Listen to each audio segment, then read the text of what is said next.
Bom, galera, vamos lá então. EMESCAN 2019/1, questão 13. Observe a figura a seguir. Com base na análise desse esquema, assinale a alternativa correta. Então aqui tem um esquema. O que é isso aqui? Ah, parece um gabarito, né, para marcar. Vamos então ver o que é isso aqui? Isso aqui nada mais é do que um resultado de um exame genético para identificação de pessoas. Um exame que vai ser basicamente feito assim. Então, ó, nós pegamos lá o DNA do indivíduo. Então, ó, pegar aqui então o DNA de alguém, lá está o DNA, bonitinho, certo? Eu vou pegar esse DNA e vou cortar o DNA em várias partes usando as endonucleases de restrição, as famosas enzimas de restrição. Enzimas de restrição são enzimas que vão então cortar o DNA em regiões específicas, é importante que eu lembre disso. O sítio de restrição, o sítio de ação da enzima é uma região palíndroma, ou seja, é aquela em que nos sentidos opostos, 3 linhas, 5 linhas, 3 linhas, 5 linhas, elas vão ser iguais na mesma sequência. Por exemplo, ATTA, se eu ler ao contrário, ATTA, dá no mesmo, ok?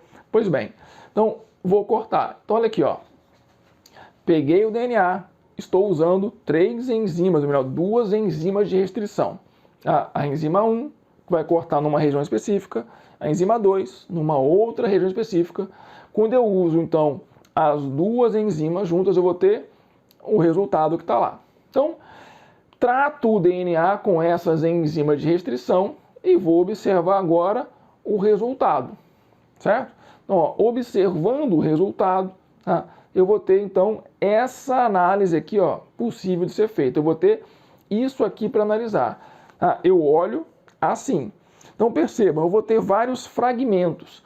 Esses fragmentos correspondem a pedaços de DNA de tamanhos diferentes.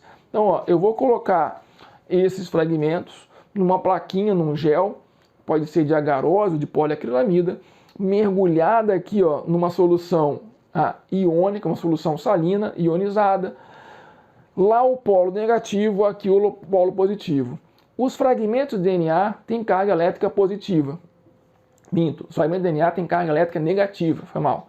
São atraídos pelo polo positivo. Então os fragmentos de DNA têm carga elétrica negativa, atraídos pelo polo positivo. Então eu coloco lá. Quando eu ligo o aparelho, os fragmentos então vão correr no gel.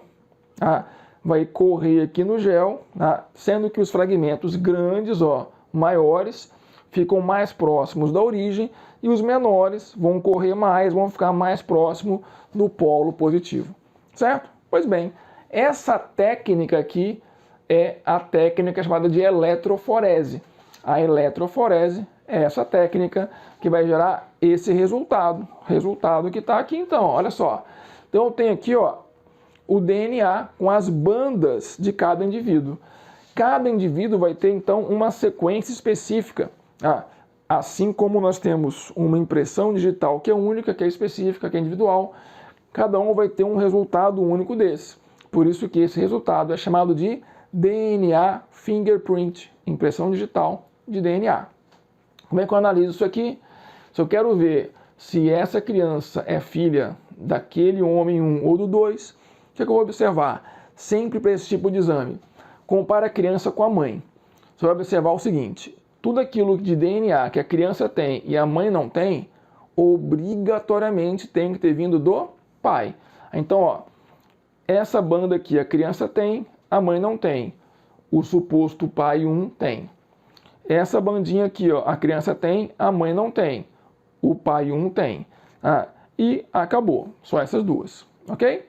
Então, dentre os dois, o pai provável é o 1. Vamos ver então? Tá lá. O suposto pai 1 e o suposto pai 2 são irmãos completos. Irmãos completos quer dizer que tem mesmo pai e mesma mãe. Bem, não há nada aqui que me faça concluir isso. Eu teria que conhecer os pais, ver o resultado do pai e da mãe e comparar. Enfim, não tem nenhuma condição de eu fazer essa afirmação. Não quer dizer que eles não são, tá? Não quer dizer que não possam ser. Podem ser, mas não há como confirmar isso. Esse esquema auxilia na solução de um caso de trocas de bebê e maternidade. Não. Esse aqui não. Por que não? Porque para o caso de troca de bebê, eu não ia analisar 2 pais.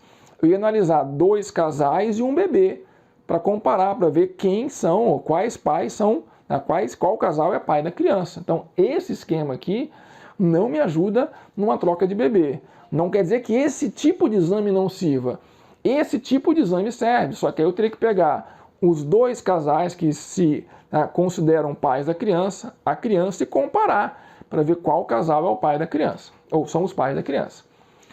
Um alelo que seja comum a todos os indivíduos definirá quem é o pai. Pelo contrário, um alelo comum a todos, ou uma região comum a todas, não vai me ajudar em nada. O que vai me ajudar é aquilo que a criança tem e a mãe não tem. Então, letra D é a resposta. Esse esquema representa um perfil eletroforético dos indivíduos pesquisados. Sim, o perfil eletroforético, ou seja, o resultado obtido de um exame de eletroforese, que nós vimos no slide anterior. Tranquilidade? Simples, é isso. Um abraço, até a próxima.